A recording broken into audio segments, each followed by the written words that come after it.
저는 조직신앙, IDC 조직신앙을 맡은 김동규 목사라고 합니다. 오늘은 7강 이제 오늘하고 또 다음 주 되면 마치게 되는데, 오늘은 이제 교회론을 하고 또 다음 주에는 정말로 아주 너무 중요한 강의를 남겨두고 있죠. 그래서 교회론, 그러니까 교회를 안다는 것이 너무 중요합니다. 그러니까 지난주 시간에 구원론에 대해서 녹화되고 있니? 네. 시작했습니까? 지난 시간에 이제 구원론에 대해서 배웠잖아요. 또 오늘 이제 교회론에 대해서 배웠는데, 이 두 가지 축이 굉장히 중요합니다. 신앙생활에 있어서 구원론 또 이 교회론, 이 두 가지 축만 알아도 신앙생활에는 흔들림이 없습니다. 흔들리는 이유가 뭐냐면, 가장 첫 번째로 구원에 대해서 몰라서 흔들려요. 구원에 대해서 모르면은 저희 이제 두 가지 중에 하나입니다. 천국 간다고 생각하는 겁니다. 마음대로 살아도 나는 천국에 간다. 이게 구원파의 일종이죠. 그래서 많은 사람들이 자기가 구원파라고 이야기를 안 함에도 불구하고 구원파의 삶을 사는 사람들이 너무 많아요. 예수 믿으면 뭐 천국이지 라고 생각을 합니다. 그래서 뭐 계속 이제 예수 믿습니까? 그럼 믿어요. 그러면 난 천국이다 라고 생각을 합니다. 그런데 그렇지 않죠. 성경에 보면 예수님께서 천국문 앞에서 주여주여 하는 자마다 다 천국에 들어갈 것이 아니다 이렇게 말씀하죠. 주여주여를 누가 합니까? 예수 안 믿는 사람이 주여주여 하는 사람이 있습니까? 없죠. 예수 믿는다라고 하면서 주여주여 하지만 그렇다고 해서 다 천국에 가는 것이 아니라 진짜 주님이 되면 주님의 뜻대로 사는 자가 천국에 갈 것이다 라고 말씀하고 있는 것이죠. 주님의 뜻대로 살아야 된다는 것입니다. 구원론의 가장 큰 핵심을 보면 세 가지를 이야기를 했죠. 구원은 라이센스가 아니다. 첫 번째는 무엇이었죠? 칭의. 두 번째 성화. 세 번째 영화. 이 세 가지 과정을 통해서 우리가 천국에 간다, 구원을 받는 것이다 라는 것입니다. 이것은 과거, 현재, 미래 이렇게 이야기를 했습니다. 그래서 우리의 삶이 태어나고 자라나고 완성되는 것과 마찬가지로 구원도 태어나고 자라나고 완성하는 과정이 있다. 그런데 사람들이 이 칭의만 생각을 하는 겁니다. 태어나면 되지. 또 태어나면 됩니까? 여러분들 자녀들 있잖아요. 태어났으니까 이제 다 된 건가요? 이제 시작이죠. 태어나는 것은 잠깐의 고통이 가운데 태어났습니다. 한 번의 사건이죠. 그러니까 어떻게 보면 신분의 변화이죠. 사람이 아니었는데 뱃속에 있는 것은 태아잖아요. 근데 사람이 된 겁니다. 마찬가지로 이 칭의의 구원은 신분의 변화예요. 세상 사람 이제 지옥 갈 백성이었는데 하나님 나라 자녀가 된 것이죠. 하나님 나라 백성이 된 것이죠. 나라가 바뀐 것이죠. 이게 칭의의 과정이에요. 그러면 이 신분이 변화된 건 다 된 것이냐? 그렇지 않죠. 출애굽 사건을 통해서도 이스라엘 민족들이 430년간 종살이를 했습니다. 근데 그들이 이 출애굽 사건을 통해서 홍해를 건너는 사건이 그것이 구원의 사건이라고 성경은 말씀을 하고 있어요.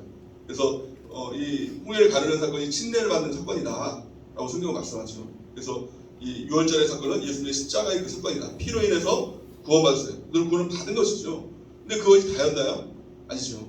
이 광야에서 하나님을 향해서 원망하고 불평하고 그들이 여전히 종의 의지를 가지고 살아갈 때 거기서 다 죽게 되잖아요. 이 가나안이라는 표상이 바로 천국이라는 지금의 천국을 가는 그 과정들을 얘기하고 있지 않습니까? 그래서 이 성화의 과정이 뭐냐면 광야의 과정이다. 우리가 변화되는 과정이다 라는 것입니다. 지금 우리가 지금 살고 있는 것, 이 모든 게 이제 성화의 과정이에요. 마침내 우리가 죽음을 맞이할 때, 예수님 이 땅에 오실 때, 다시 재림하실 때 영화의 과정을 통해서 완전하게 육신의 몸을 벗고 이제 완전히 영의 몸이 되는 그런 영화의 과정들을 겪게 되는 것이다 라는 것입니다. 자, 그렇다면 사람들이 이 칭의만 생각하기 때문에 한번 태어나면 되지 라고 해서 성화에 대해 생각하지 않습니다. 그래서 결국에는 천국에 가지 못한다 라는 것입니다. 그럼 성화가 무엇이냐는 겁니다. 성화를 위해서 반드시 필요한 것, 그것이 바로 교회다. 그런데 사람들이 교회를 옵션으로 생각합니다. 교회를 뭐 다니면 좋지. 또 교회에 대해서 잘 몰라요. 교회를 왜 다녀야 되는지 몰라요. 뭐 내가 신앙생활 잘하는 거, 교회에 다니면 내가 뭐 신앙생활 잘하기 위해서 이게 다 개인으로 생각을 하거든요. 근데 그것 또한 잘못된 것이다. 오늘 이제 강의를 통해서 가장 중요한 것은 교회가 무엇인지 우리가 이해를 하는 것이죠. 또 교회의 능력이 무엇인지, 또 왜 우리가 교회를 꼭 다녀야 되냐. 또 교회에 대해서 부정적으로 생각하는 사람들도 많잖아요. 예수를 믿는다라고 하면서도 심지어는 신학 교수라고 하면서도 또 목사님이라는 칭호를 받는 사람들 중에서도 무교회주의를 주장하는 사람들이 많아요. 교회는 다 필요 없다. 그랬을 때 예수 믿고 천국 가면 되는 거지 라고 이렇게 생각하는 사람들이 많거든요. 그럼 교회가 정말 필요가 없느냐? 교회가 있어야 되잖아요. 중요하잖아요. 그럼 왜 중요하냐? 이걸 우리가 증명할 수가 있어야 되지 않습니까? 여러분들 교회를 안 다니시는 분 없잖아요. 교회 다니잖아요. 왜 다닙니까? 라고 물어보면 뭐라고 대답을 하시겠습니까? 뭐라고 대답을 하시겠습니까? 교회에 대해서 알아야 우리가 대답을 할 수 있지 않습니까? 오늘 강의를 통해서 그 교회에 대해서 우리가 분명히 아는 귀한 은혜가 있었으면 좋겠습니다. 여러분 가장 이 시장에 있어서 중요한 게 뭐라고 했죠? 지난 시간에 주식시장에 있어서 가장 중요한 거, 모든 시장에 있어서 가장 중요한 거 까먹었죠? 네, 잘하셨어요. 네? 한수님 선생님 뭐라고 대답을 하셨는데 뭐라고? 구원이요? 어디 신학 끝나셨는데 가장 중요한 게 정의라고 했습니다. 정의.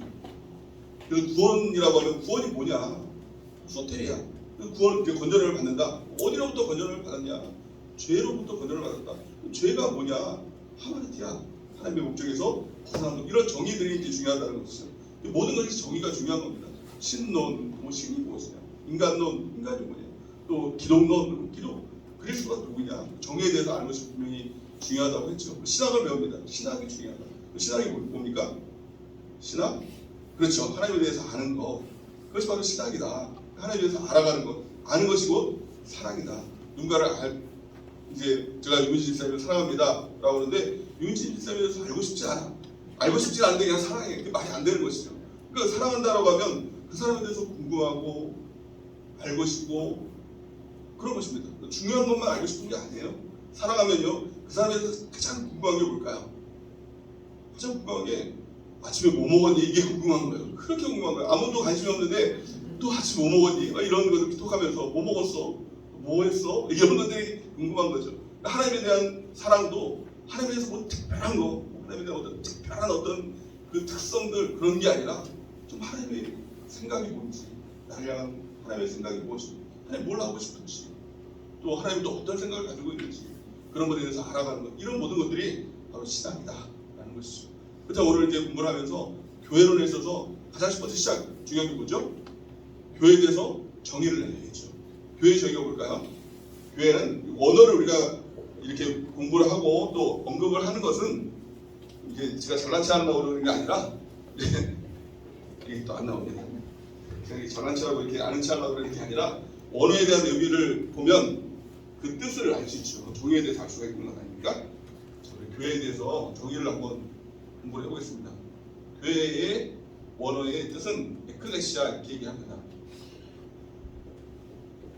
에클레시아라고 하죠. 에클레시아라는 뜻은 부르심을 받은 자들의 모임이다. 부르심을 받았다는 것은 구원받았다는 것이죠.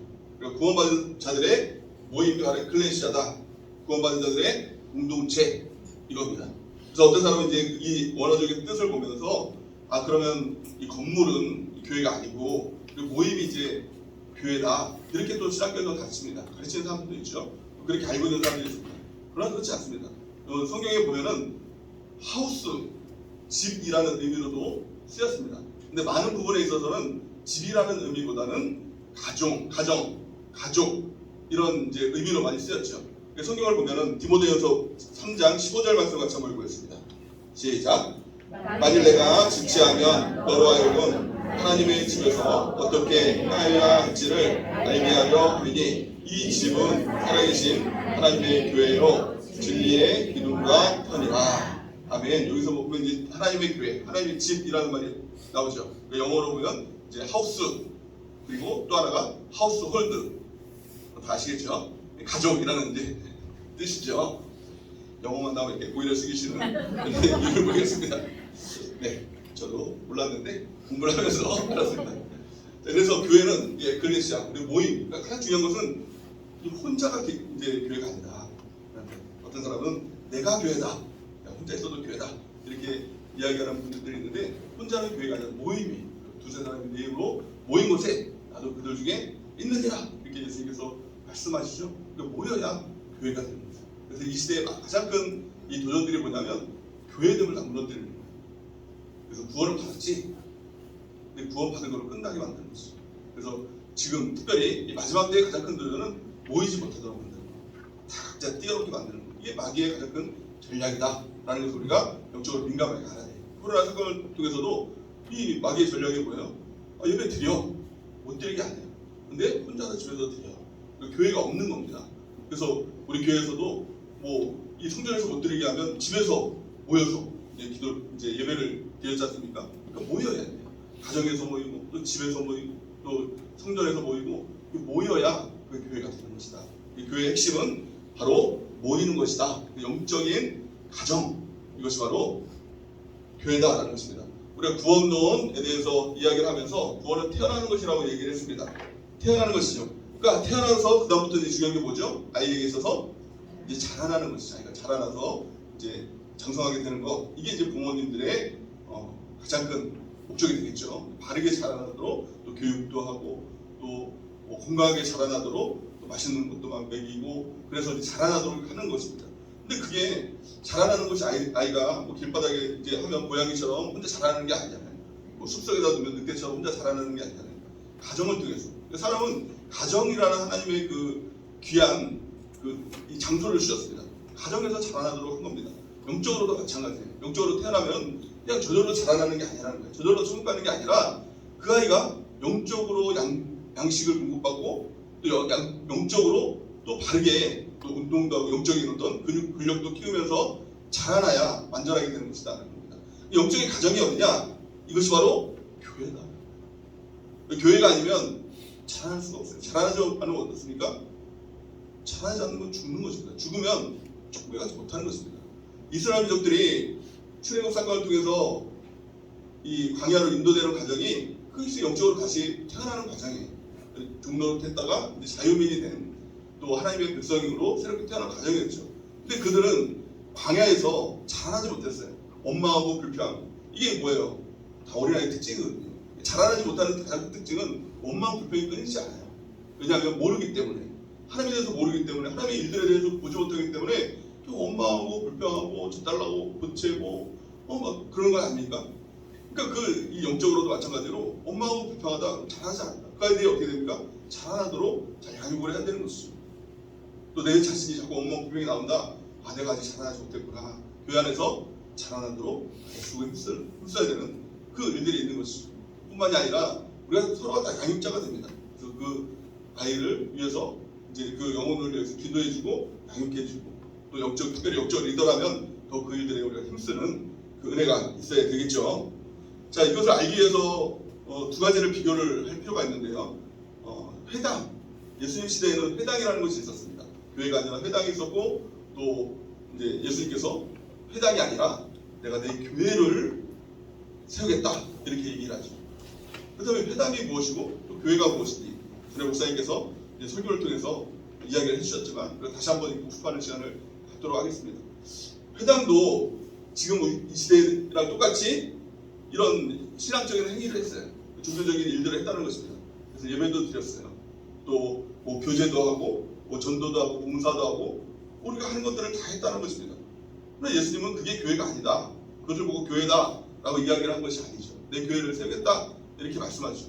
회당과 교회의 차이를 우리가 아는 것이 참 중요한데, 왜냐하면 지금 교회라고 하면서 교회라는 간판은 많이 달아놓고 있지만 회당이 많다는 겁니다. 교회적인 역할을 하지 못하는 그런 회당인 것들이 있다는 거예요. 그 회당과 교회의 차이가 뭘까요? 회당은 한마디로 말하면 신앙 결사체예요. 그러니까 거기는 이 공동체라는 것이 없는 것입니다. 무리라는 것이 없는 것입니다. 그러니까 어떤 결속이라는 것이 아니라 다 그 기초 단위가 뭐냐면 개인이에요. 내가 예배드리고 내가 복받고 내가 천국 가는 거지, 이렇게 생각하는 것이 지금 회당적 교회라는 겁니다. 그래서 교회를 나와도 내가 말씀 듣고 또 내가 뭐 전도하고 내가 뭐 예수님 잘 믿고 내가 구원받으면 되는 거지 뭐 굳이 뭐 누가 교제하고 만나고 그런 필요 없다 하는 거죠. 그러니까 뭐 인터넷을 통해서 요즘 인터넷 교회들이 생겨나고 있다고 하는데 그게 다 뭐냐면 인터넷 회당이에요. 인터넷을 통해서 내가 하나님을 알고 인터넷을 통해서 내가 뭐 말씀도 듣고 인터넷을 하고 뭐 전도도 할 수 있지, 뭐 예수님 믿으라고 전도지 나눠주는 전도도 할 수 있지 뭐. 근데 그게 문제가 뭐냐면 그 기초 단위라는 게 개인이랑 근데 그것은 교회가 아니다. 교회를 통해서만 하나님은 그 영혼이 자라나게 만들고 그 영혼을 천국으로 인도하게 된다. 그런 의미에 있어서 중요한 건 교회 앞에 하나의 단어가 붙습니다. 한 글자가 더 붙죠. 그 뭘까요? 내 교회라는 거예요. 내 교회라는 것은 저는 사실은 교회를 어렸을 때부터 오래 다녔지만 그냥 회당을 다녔다라고 이렇게 생각이 됩니다. 저는 이 내 교회라는 말을 우리 교회에 와서 처음 들었어요. 뭐 예전에도 들었을 수도 있겠죠. 근데 여기는 아마 관심이 없었겠죠. 그냥 나 혼자만 중요했으니까. 근데 내 교회라는 거를 여러분들 다 잘 아시겠죠. 우리 교회 성도니까. 그렇죠? 근데 이거를 잘 생각을 하셔야 됩니다. 내 교회가 있다. 아무 교회나 가서 다 예배드리면 그게 신앙생활이 아니라 내 교회가 있다. 내 교회. 그래서 내 가정이 있죠. 뭐 가정이라는 단어를 보면 가정이 있다. 뭐 가정 그게 어떻게 보면 형이상학적인 뭐 아주 그냥 그거 아닙니까? 그걸 뭐라 그럽니까? 그냥 이렇게 뭉뚱그려서 가정이라고 하죠. 근데 내 가정이 중요한 거죠. 가정이 중요한 게 아니라 내 가정이 중요한 거예요. 아무 집에 들어가면 뭐 거기서 사면 되는 거 아니잖아요. 내 집에 와서 자야 돼요. 그렇죠? 여러분들 아무 집에 와서 사는 거 아니에요. 큰일 납니다. 옆집에 가서 되는 거 아닙니다. 내 집에 와서 자야 되는 것이죠. 내 학교가 있습니다. 우리 자녀들이 학교 갔다 올게. 근데 문발초등학교 가는 애가 비일초등학교에 갔어요. 그래서 너 왜 비일초등학교 가니? 아무 학교나 가면 되는 거 아니에요? 그러면 이제 맞을 일이죠. 혼날 일이죠. 네 학교를 가야지, 네 반을 가야지, 네 선생님을 만나야지 이렇게 할 거 아닙니까? 이 교회 많은 사람들의 인식이 아무 교회나 가면 된다라고 생각을 한다는 것이죠. 그렇지 않다는 거죠. 내 교회가 있다. 왜 내 교회가 중요한가? 우리가 좀 살펴보는 시간을 갖도록 하겠습니다. 자, 성경은 이 교회에 대해서 이렇게 얘기를 합니다. 교회의 가장 큰 핵심적인 단어가 있죠. 이거 절대 잊어버리면 안 됩니다.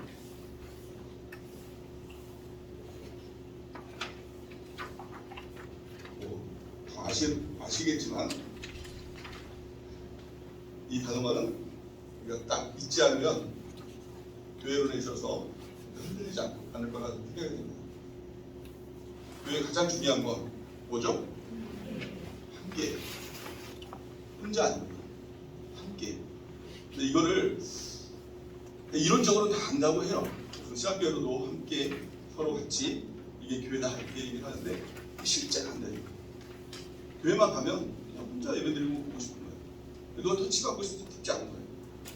그럼 결국에는 교회를 이룰 수가 없는 것이죠. 교회의 핵심은 함께. 신앙생활에서도 어렵고 힘들 때가 있죠. 신앙적으로 힘들 때가 있죠. 근데 함께만 되면 돼요. 그러면 교회가 나를 살려요. 내가 교회를 먹여 살리는 게 아니라 교회가 나를 먹여 살려요. 영적으로 나를 살려주십니다. 라는 것을 우리가 쭉 공부를 해나갈 텐데요. 자, 성경 말씀 같이 읽겠습니다. 에베소서 3장 6절 시작. 이는 이방인들이 복음으로 말미암아 그리스도 예수 안에서 함께 상속자가 되고 함께 지체가 되고 함께 약속에 참여하는 자가 됩니다. 아멘. 이 한 구절에 교회에 대해서 설명하면서 함께라는 단어를 몇 번 썼죠? 3번. 의도적으로 저는 이렇게 함께라는 단어를 3번 썼다고 얘기합니다. 이스라엘 민족들에게 있어서 완전수가 있어요. 3. 3번을 썼다는 것은 정말 너희가 함께를 이뤄야 된다. 이게 뭐야? 함께 선구자가 되고 함께 지체가 되고 함께 약속에 참여하는 자가 된다. 교회를 공부하면서 뭐 졸몇 개는 뭐 들을 수 있겠지만 딴 생각을 하면서 들을 수 있겠지만 절대 잊지 말아야 될 단어 함께. 평생 우리가 교회를 생각하면서 잊지 말아야 될 단어가 함께. 함께 이 교회가 함께다 라는 것을 알면 나를 살리는 게 함께다 라는 것을 알면 죽지 않아요. 왜 죽냐면 혼자 있으면 다 죽습니다. 마귀가요. 이 구약 성경에 보면 아말렉이 이제 마귀의 표상으로 이렇게 보여주거든요. 근데 아말렉의 이 싸움 전략이 있어요. 이게 뭐냐면 뒤부터 공격을 하는 거예요. 무리가 있으면 뒤에서, 그래서 뒤에 늦게 쳐져 있는 혼자 어슬렁어슬렁 가는 애들 있잖아요. 걔네들 잡아야 돼. 혼자 있는 애들만 이렇게 잡아서 이게 마귀의 특성이에요. 마귀는요, 이렇게 삼킬자를 찾아 두루 도낸다고 얘기하죠. 삼킬자가 누구냐? 혼자 있으면요, 다 마귀가. 전도서 4장 말씀해 보면 한 사람이면 패하겠거니와 두 사람이면 맞설 수 있나니. 세겹절은 끊어지지 않는다. 그러니까 한 사람이 있으면 다 패합니다. 그 사람이 어떤 사람이든 아무리 훌륭한 목사님이라고 할지라도 아무리 기도 세게 하고 뭐 말씀 많이 하는 집사님이라 할지라도 한 사람이면요 다 패합니다. 근데 두 사람만 있어도 벌써 싸울 수 있어요. 왜냐하면 두 사람이 있으면 세겹줄 성령 하나님 가운데 계시는 교회가 되기 때문에 교회는 절대 지지 않습니다. 승리합니다. 그러니까 나 혼자는 그 누구라도 아무리 세고 아무리 쌈자라는 사람이라도 마귀에게 다칩니다. 하지만 둘이면 그 두 사람이 비록 약하고 홀렁홀렁한 사람이라 할지라도 둘이 기도하면 반드시 이긴다. 이게 교회의 능력이고 이 교회의 비밀이다. 그래서 이 시대의 마지막 시대의 특징, 모이기를 피하는 마귀들의 특징이다. 모이지 못하게 만드는 거예요. 모이지만 않으면 마귀는 다 이겨요. 무조건. 그러니까 한 사람이면 다 잡아먹을 수 있기 때문에. 그래서 모이지 못하게 만든다. 그래서 마지막 때가 될 수 있도록 어떻게 하라? 이 히브리서 10장 25절 말씀 보니까 모이기를 힘쓰라. 모이기를 힘쓰라. 모이기를 피하는 자리에 없는 자리에 시간과 짜지 말고 마지막 때가 될수록 더욱 모이기를 힘쓰라. 라는 것입니다. 모이면 이긴다. 이 교회의 능력이고 힘입니다. 오늘 쭉 오늘 강의를 통해서 요게 다 핵심이고요. 요거에 대해서 이제 쭉 풀어서 말씀을 통해서 이제 설명을 해드리도록 하겠습니다. 자, 교회에 대해서 우리가 이제 유비라고 하는데요. 교회는 뭐다? 교회는 예수님의 몸이다. 교회는 병원이다. 교회는 공역이다. 이거를 이제 유비, 시사적인 용어로 보면 유비라고 합니다. 이것은 같다라고 이렇게 이야기를 하는데요. 다른 첫 번째는 그리스도의 몸이다. 몸이라는 것을 절대 잊지 말아야 됩니다. 한 개가 그냥 둘이 한 개가 아니라 우리 몸은 어때요? 지체가 다 이렇게 붙어 있는 것이죠. 붙어 있으면 생명이 흐르는 것입니다. 교회의 능력은 생명이거든요. 우리는 예수 믿는다는 것을 생명에 비유를 하죠. 생명이잖아요. 근데 그 생명이 뭐냐? 몸에 붙어 있으면 그 생명이 된다. 몸을 크게 세 가지로 나눕니다. 성경은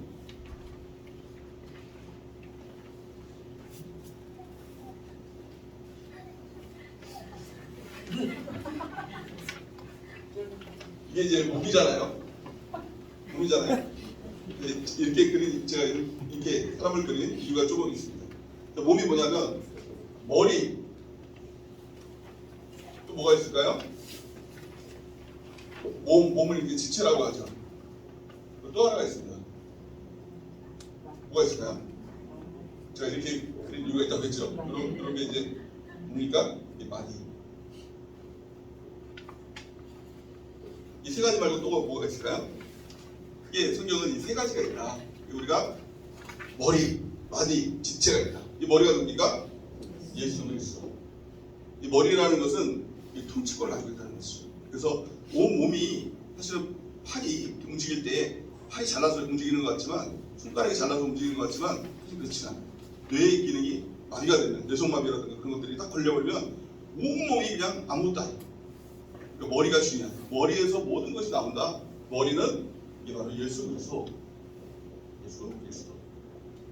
또 마디가 나오고 지체가 나온다. 그래서 오늘 공부를 하면서 이 마디론에 대해서 공부를 하고 또 지체론에 대해서 또 우리가 공부를 할 겁니다. 자, 에베소서 1장 23절을 먼저 읽겠습니다. 1쪽이에요. 자, 시작. 교회는 그의 몸이니 만물 안에서 만물을 충만하게 하시는 이의 충만함이니라. 아멘. 교회는 그의 몸이다. 그가 누구죠?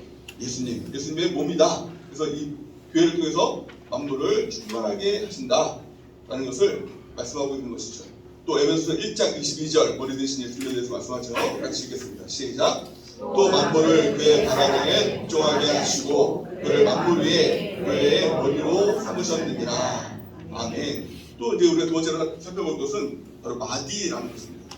마디, 뼈마디, 팔꿈치, 무릎 이런 모든 몸이 마디를 통해서 움직이죠.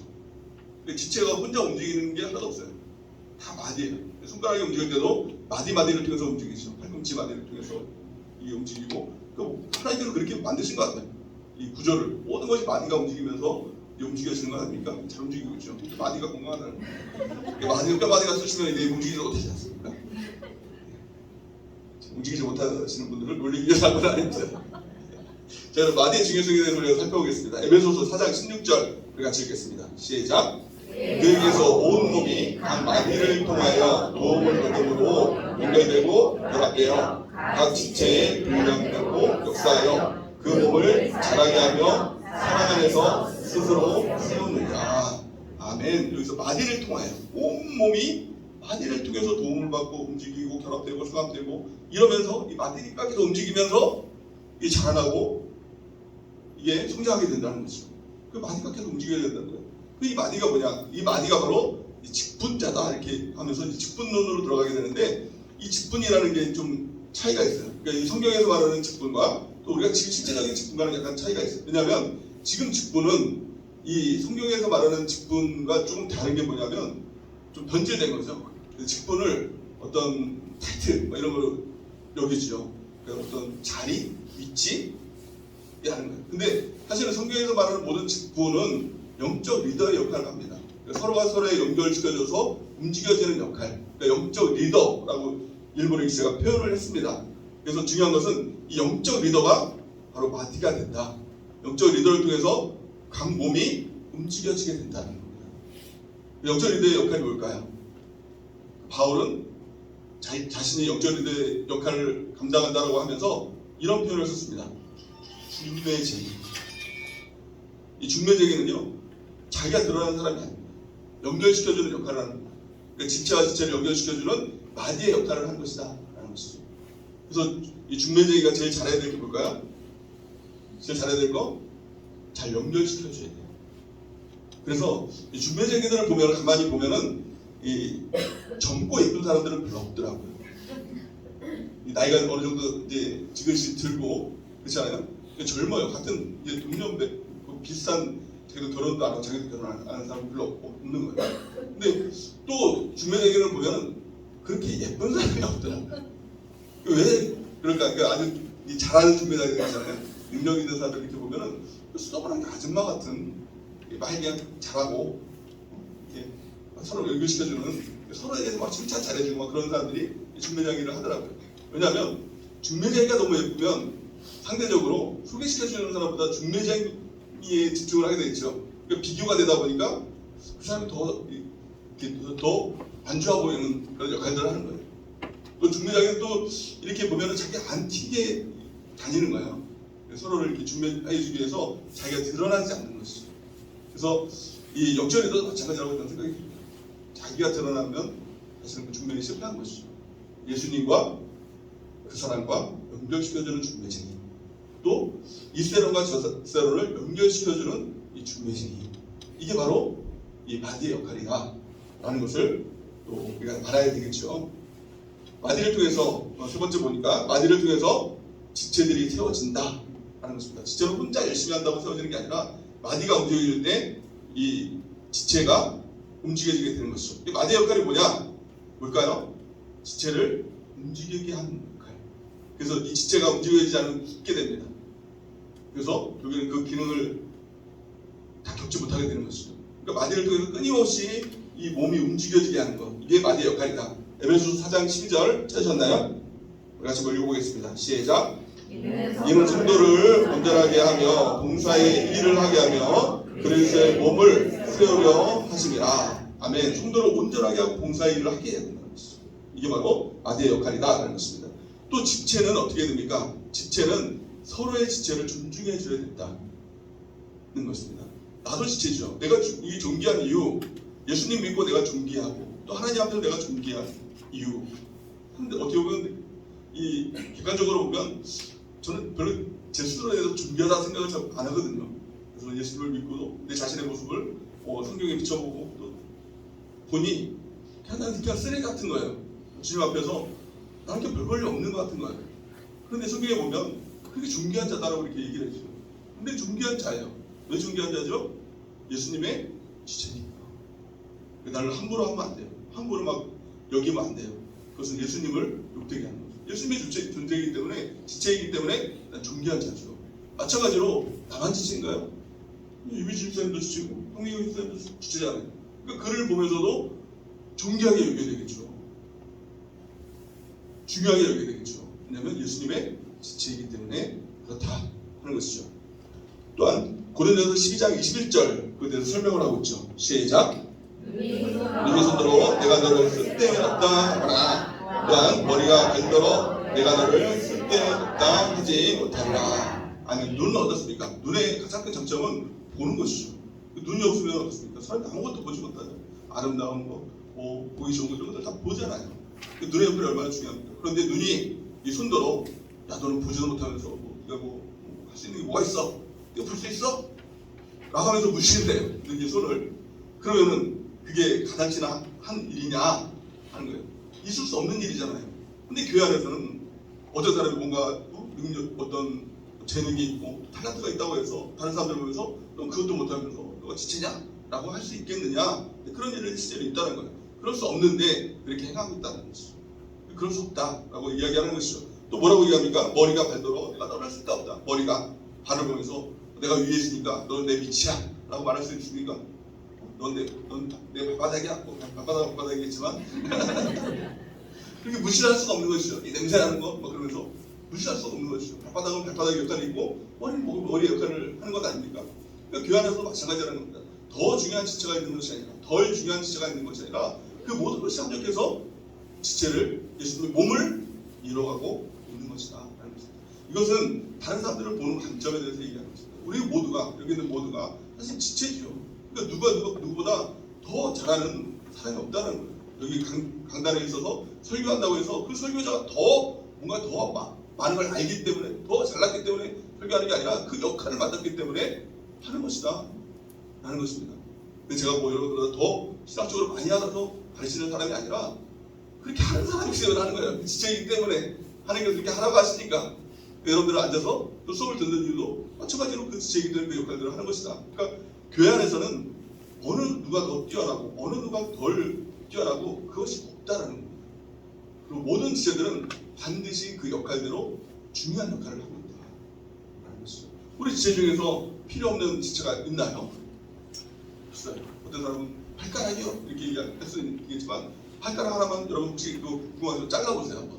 한번 잘라보면 사람이 이게 균형을 못 잡는다는 거예요. 이게 똑바로 서 있을 수가 없다는 거예요. 발가락 하나하나가 그 균형을 이게 잡아준다는 것이죠. 손가락 하나가 이건 별 필요 없을까요? 필요 없다고 한번 잘라보세요. 그럼 어떻게 될까요? 변이 되게 많아요. 핸드폰 누를 때도 잘 안 눌러지고 어떤 우리 교회 지체 중에서 손가락이 하나가 이게 다쳐가지고 기부스를 했어요. 제일 불편한 게 핸드폰을 눌러 쓰기 없어가지고 불편하다고 하더라고요. 컴퓨터를 칠 때도 이 손가락이 눌릴 자리가 없잖아요. 항상 불편하다고 하더라고요. 근데 마찬가지로 모든 이 지체는 다 필요하다는 거예요. 눈썹 하나도 코털도 필요하지만 코털이 여기 없으면 사람들이 코털도 지체인가 여러분 인생에 그 모든 게 다 필요하다라는 것을 꼭 이렇게 알았으면 좋겠습니다. 또한요, 우리 지체론에 대해서 다루면서 중요한 게 있어요. 우리 한사람 사람들 다 지체죠. 손가락인 사람도 있고, 발가락인 사람도 있고, 코인 사람도 있고, 눈인 사람도 있고, 여러 가지 역할들을 하는 지체들일 것입니다. 근데 모든 지체가 아무리 중요하다고 해도 무엇보다 중요하지 않을까요? 몸보다 중요한 지체는 없다. 예를 들어서 손가락이 동상에 걸려서 썩어갑니다. 그럼 어떻게 됩니까? 이걸 놔두면 전체가 다 썩으니 어떻게 합니까? 어쩔 수 없이 몸을 살리기 위해서 자르게 되는 것이죠. 이걸 이제 징계론 이렇게 성경을 통해서 이제 신학적으로 징계론에 대해서 이야기를 합니다.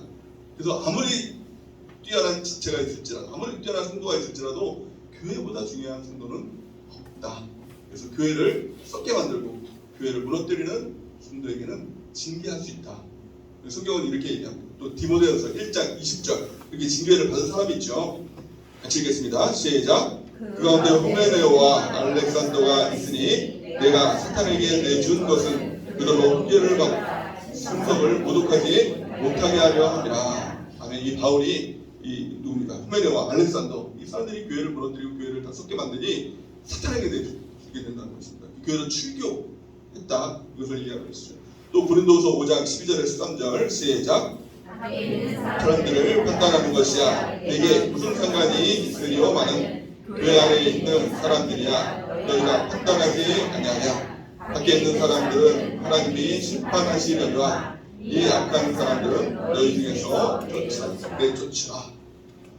교회에서 어떻게 이 한 영혼이 천하보다 중요하게 하다고 했는데 그 영혼을 내쫓을 수 있냐, 어떻게 대적할 수 있냐, 뭐 이렇게 하는데 사실은 이 몸을 위해서라면 그 영혼, 아무리 중요한 영혼이라 할지라도, 아무리 중요한 지체라 할지라도 잘 수 있다, 출교할 수 있다 라는 것을 성경은 말씀하고 있는 것이죠. 그렇다면 이 직분론에 대해서 얘기하면서 성경에 나와 있는 직분에 대해서 우리 간략하게 좀 살펴보도록 하겠습니다. 성경에는 크게 네 가지 이제 직분이 있죠. 첫 번째로 뭐가 있을까요? 사도. 두 번째로 뭐가 있을까요? 선지자. 자, 세 번째 목사도 있고 이제 장로도 있고, 네 번째는 집사가 있죠. 그 역할들이 있습니다. 이 사도는 뭘까요? 사도는 틀을 세우는 사람이에요. 교회의 어떤 틀을 세우는 사람이 사도다. 선지자는 말씀을 증거하는 사람, 전하는 사람. 목사와 장로는 치리하는 사람이죠. 치리하는 사람. 그러니까 이걸 이제 영적 리더라고 이렇게 또 이야기를 하는데, 또 집사로 볼까요? 돌봄, 또 복음을 증거하는 사람들이죠. 이렇게 나누고 있는데, 이 모든 사람들에게 있어서 가장 핵심은 양육입니다. 사람들을 세워나가는 겁니다. 그러니까 이 모든 직분이 아까 제가 서두에서 얘기했던 것처럼 영적 리더의 역할을 하는 것이다 라는 것이죠. 근데 여기서 이제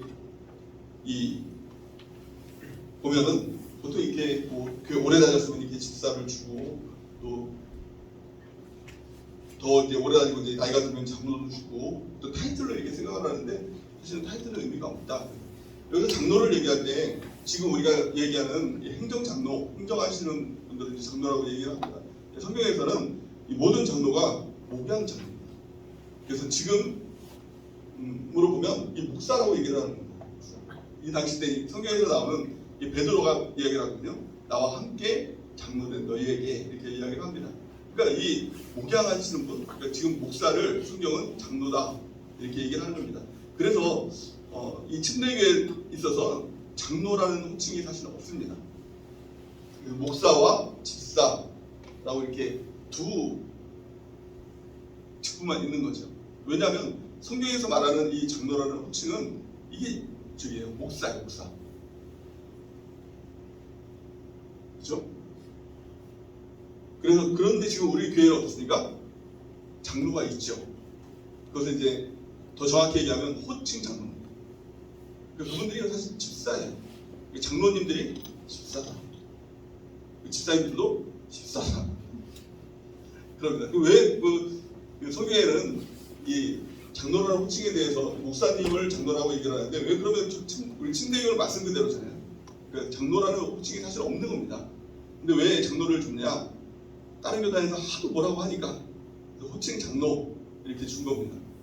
그래서 또 이 침례교 어떤 기독교 총회를 가면은 이 장로들이 항상 이 집사에 대해서 이렇게 깜보는 그런 역할들이 있잖아요. 그러니까 침례교에서는 장로가 없으니까 항상 이렇게 이 집사 하면서 그렇다는 거죠. 그런 문제들이 있어요. 그러니까 장로라는 호칭을 주는 겁니다. 사실은 이 장로라는 호칭은 사실은 없다.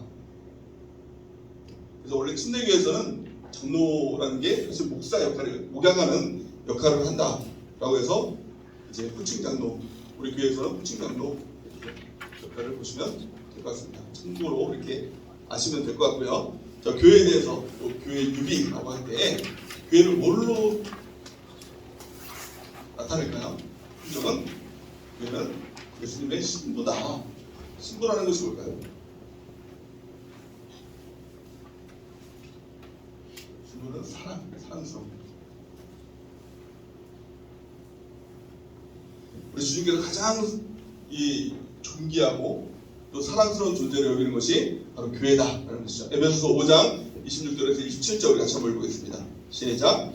이는 곧 물로시에서 말씀으로 깨끗하게 하사 거룩하게 하시고 자기 앞에 영광스러운 교회로 세우사 티나 주름 잡힌 것이나 이런 것들이 없이 거룩하고 흠이 없게 하려 하십니다. 아멘. 이 신부라고 비유한 것은 이 신부는 거룩함이죠. 거룩함.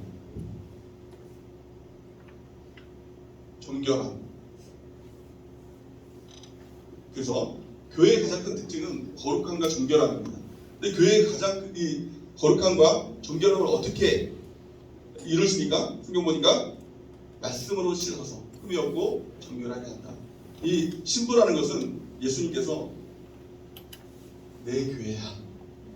예수님의 교회, 주님의 교회, 주님의 소유의 교회라고 할 수 있는 교회. 우리 세종학교회가 예수님께서 내 교회야, 내 사랑스러운 신부야 라고 말할 수 있는 그런 교회를 이뤄가는 것이죠. 말씀으로 깨끗하게 되고 거룩하게 되는 그 교회, 영광스러운 교회를 우리가 만들어 가는 것입니다. 빌레몬서 1장 6절을 보면 어떻게 그것들을 이루어가게 될까 말씀하고 있죠. 우리 같이 한번 읽어보겠습니다. 시작. 이로써 내 믿음의 교제가 우리 가운데 있는 선을 알게 하고 그리스도께 이르도록 역사하느니라. 아멘. 이 신본주의 교제를 이루어야 된다. 신본주의 이 공동체를 이루어야 된다. 인본주의가 아니야. 인본주의는 사람 냄새라는 그런 교회잖아요. 신본주의 교회. 신본주의 교회의 특징, 그것을 이루기 위해선 믿음의 교제를 이루어야 된다. 말씀의 교제를 이루고 말씀으로 깨끗하게 되는 이 공동체를 이루어가야 된다. 또 신본주의 사랑을 해야 된다. 신본주의 사랑이 무엇입니까? 오래 참고 온유하고 자랑하지 않고 시기하지 않고 무례행하지 않는 그런 사랑, 그 사랑을 우리가 해야 된다라는 것입니다. 또한 이 초대교회를 보니까 그를 위해서 했던 한 가지가 있습니다. 사도행전 2장 42절 같이 한번 읽고 있습니다. 시작. 그들이 사도의 가르침을 받아 서로 교제하고 떡을 떼며 오로지 기도하기를 힘쓰니라. 아멘. 이 초대교회는 하나님의 놀라운 능력들이 나타났죠. 그 교회에 굉장히 파가 있었습니다. 복음의 역사도 일어나고 기적의 역사도 일어나고 막 그런 놀라운 일들이 일어났죠. 그래서 사람들이 초대교회로 돌아가자 그런 운동들이 일어나고 있지 않습니까? 초대교회의 특징이 뭐냐? 아주 단순해요. 오늘 말씀처럼 모이기를 힘써요. 서로 떡을 떼고 서로 교제를 해요. 그리고 또 어디 갑니까? 사도의 가르침을 받는 거예요. 스스로 자기 마음대로 자기 열심을 하는 것이 아니라 사도의 가르침을 받아서 떡을 떼고 기도하기를 힘쓰는 거예요. 이렇게 했더니 하나님께서 그 교회를 사용하시고 그 공동체를 사용하셔서 하나님의 뜻을 그 교회에 다 이루시다는 것이죠.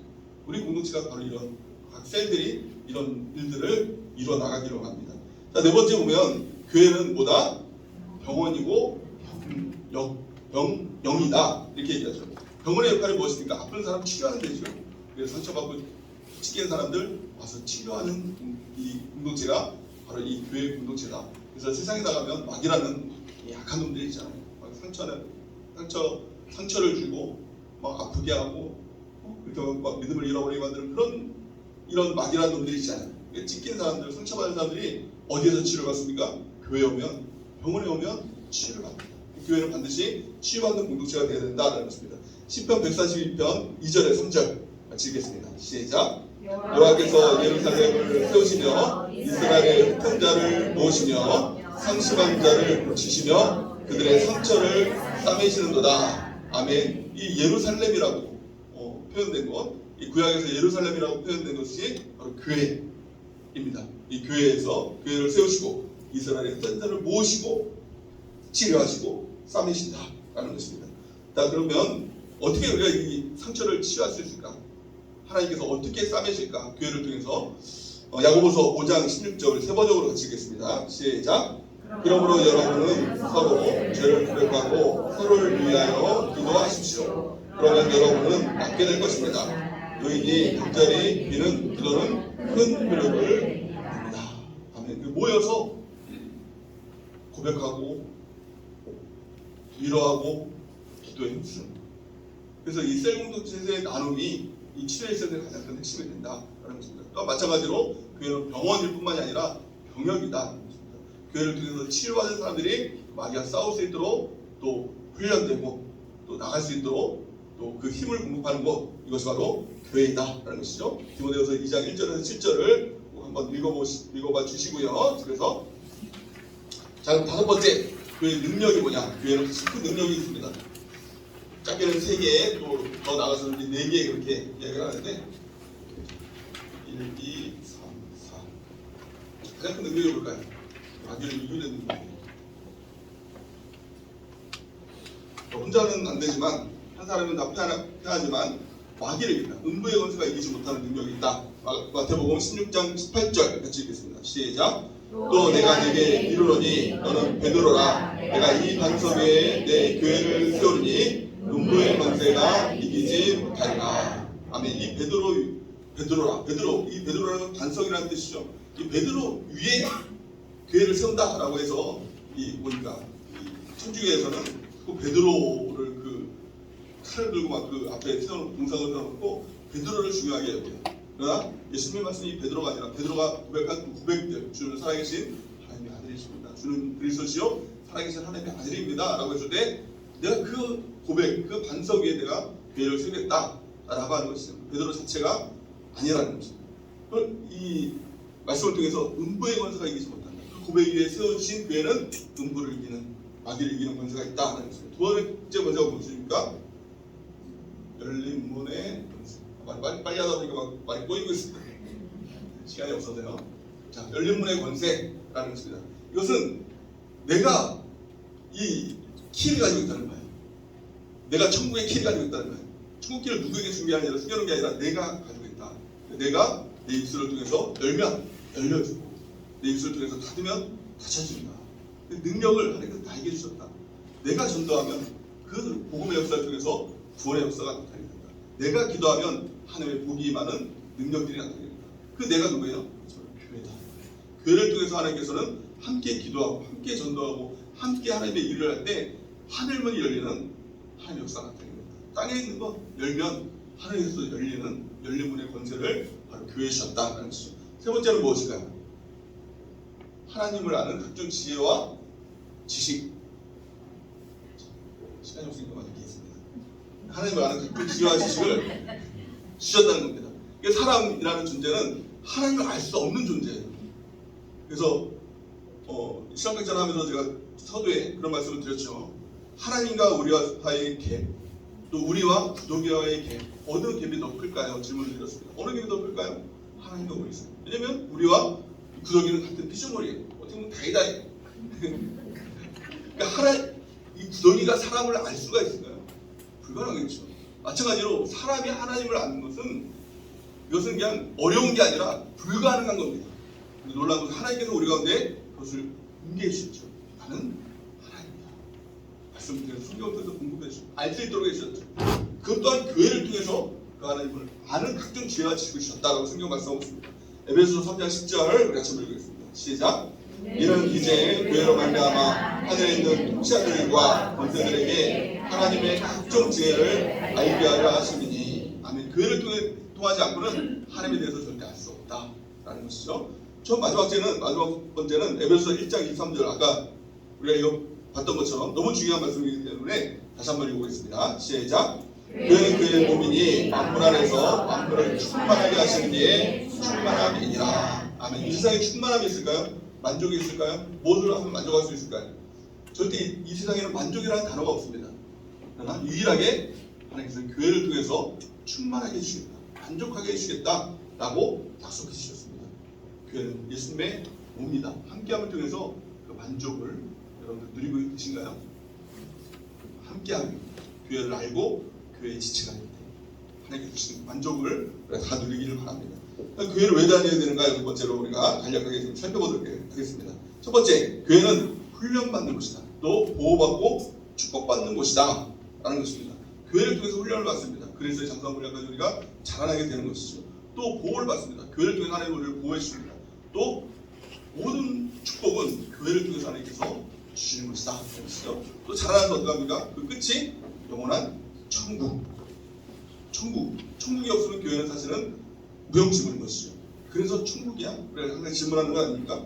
자, 두 번째는 무엇입니까? 우리는 교회 생활을 하면서 내가 하나님을 위해서 무엇을 해준다라고 생각을 합니다. 그러나 그렇지 않습니다. 하나님이 교회가 우리를 위해서 채워주신 것이다. 이것을 우리가 꼭 기억을 해야 되겠죠. 자, 세 번째로 우리가 알아야 될 것은 하나님께서 우리한테 직분을 주셨습니다. 여러분들 다 직분을 받으셨죠. 또 안 받으신 분들은 받을 것이죠. 직분을 주신 이유가 무엇입니까? 그래서 본성을 거슬러서 하나님 말씀을 이루어가는 것이다 라는 것입니다. 우리의 삶에 있어서 하나님의 말씀을 이루어가는 것보다 중요한 것은 없는 것이죠. 골로새서 1장 25절 같이 읽고 있습니다. 시작. 내가 교회에 일꾼된 것은 하나님이 너희를 위하여 내게 주신 직분을 따라 하나님의 말씀을 이루려 함이니라. 아멘. 네 번째는 로마서 11장 18절 보니까 내가 뿌리를 보존하는 것이 아니라 뿌리가 나를 보존하는 것이다. 자랑할 일이 없다. 교회 안에서는 이것을 우리가 이야기하고 있는 것이죠. 교회 안에서 가장 미련한 사람이 자기 자랑하는 사람이에요. 내가 무엇을 하는 게 아니라 하나님이 나를 위해서 채워주시는 것이죠. 그래서 우리가 해야 될 것, 오늘 교회를 통해서 꼭 기억해야 될 것, 가장 첫 번째 한 단어만 꼭 기억하라고 했죠. 그 단어가 무엇입니까? 함께면 산다. 혼자면 죽는다. 한 사람이면 반드시 패한다. 하지만 두 사람이면 맞설 수 있다. 이 교회의 능력, 교회의 가장 기초되는 게 뭐라고 했습니까? 셀. 이것이 바로 기초단입니다. 셀이 무엇입니까? 그러니까 이 성경으로 보면 가정교회. 여러분 이 셀, 이게 기초단입니다. 개인이 아니라 기초단. 셀. 그 셀 안에 있을 때 우리가 살아나게 된 것입니다. 그래서 모이기를 힘써야 된다라는 것이 가장 핵심 포인트입니다. 또 그 안에서 함께 같이 일어나가는 것입니다. 그래서 같은 말을 하고 같은 뜻을 갖고 같은 생각을 통해서 하나가 되는 것. 이게 바로 이 지체론의 또 교회론의 가장 핵심이 된다라는 것입니다. 여기까지 우리가 마치도록 하겠습니다. 또 교회론에 대해서 공부를 하면서 혹시 질문 있으면 질문 받도록 하겠습니다. 질문 없으시면 기도하고 마치도록 하겠습니다. 살아계신 하나님 은혜를 감사합니다. 우리가 교회를 통해서 하나님께서 교회를 세우신 이유와 목적에 대해서 우리가 깨닫고 또 우리가 모이기를 힘쓰는 통해서 또 함께함을 통해서 교회의 큰 능력 가운데 나갈 수 있도록 하나님 함께하여 주옵소서. 교회를 통해서 우리를 지켜주시고 또 인도하여 주시고 보호하여 주시고 또 훈련받아서 영원한 천국에서 주님과 함께 왕노릇하는 하나님의 놀라운 주님의 백성들로 지어져가고 세워져가고 자라나는 우리 모두가 될 수 있도록 하나님 축복하여 주시옵소서. 예수님의 이름으로 기도합니다. 아멘. 하나님께 영광을 돌려드립니다.